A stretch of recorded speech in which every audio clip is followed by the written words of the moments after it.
దేవుని స్తోత్రం. మీ అందరికీ నా యొక్క హృదయపూర్వక ధన్యవాదాలు తెలుపుకుంటున్నాను. నేను మాట్లాడుచున్న అంశము సామెతల గ్రంథం. కొన్ని అంశాలు మాట్లాడాలని ఆశిస్తున్నాను.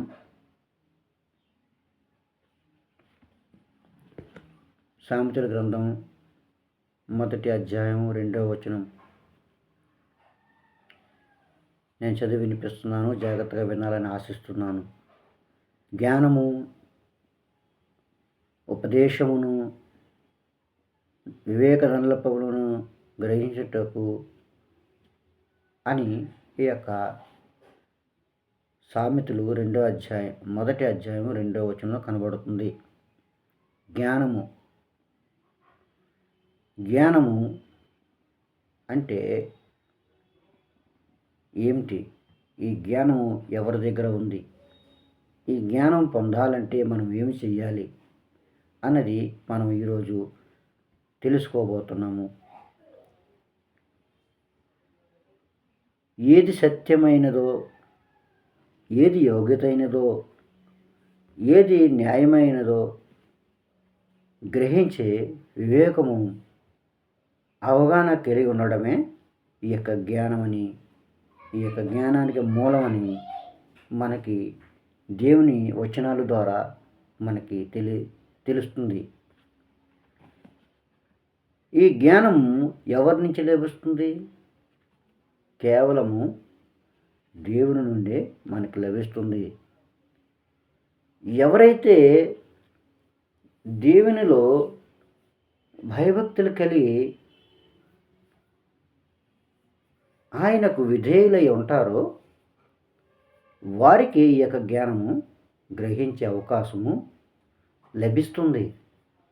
మనలో చాలామంది నాకు జ్ఞానం లేదే, నేను అని చాలామంది ఆలోచిస్తూ ఉంటారు. నేను ఏ పని చేసినా అందులో నేను సంపూర్ణం కావట్లేదే అని చాలామంది ఆలోచిస్తూ ఉంటారు. దానికి గల కారణం ఏంటంటే వారిలో జ్ఞానము కొదువుగా ఉంది. అటువంటి జ్ఞానము కొదువుగా ఉన్నవారు ఏం చేయాలంటే దేవునిలో విధేయులై ఉండాలి, భక్తి కలిగి ఉండాలి అని దేవుని యొక్క మాటల ద్వారా మనకి తెలుస్తుంది. నేను మరో వచనాన్ని చూపించాలని ఆశిస్తున్నాను. సామెతల గ్రంథం 2వ అధ్యాయం 6వ వచనం.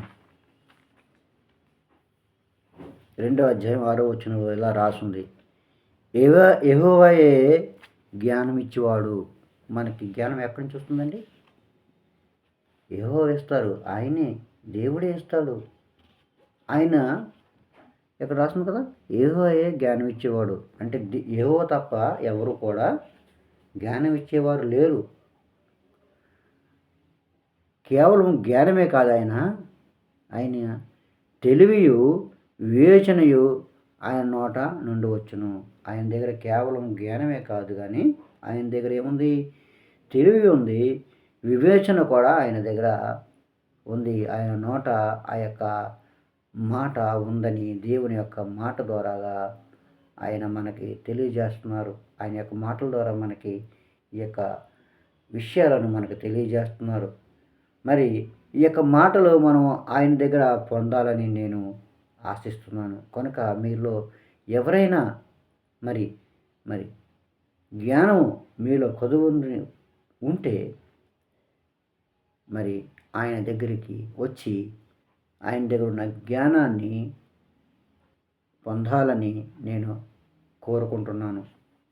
నేను మరో వచనాన్ని చూపిస్తాను. జాగ్రత్తగా చూస్తారని, ఆలోచిస్తారని నేను ఆశిస్తున్నాను. సామెతల గ్రంథం 9వ అధ్యాయం 10వ వచనం.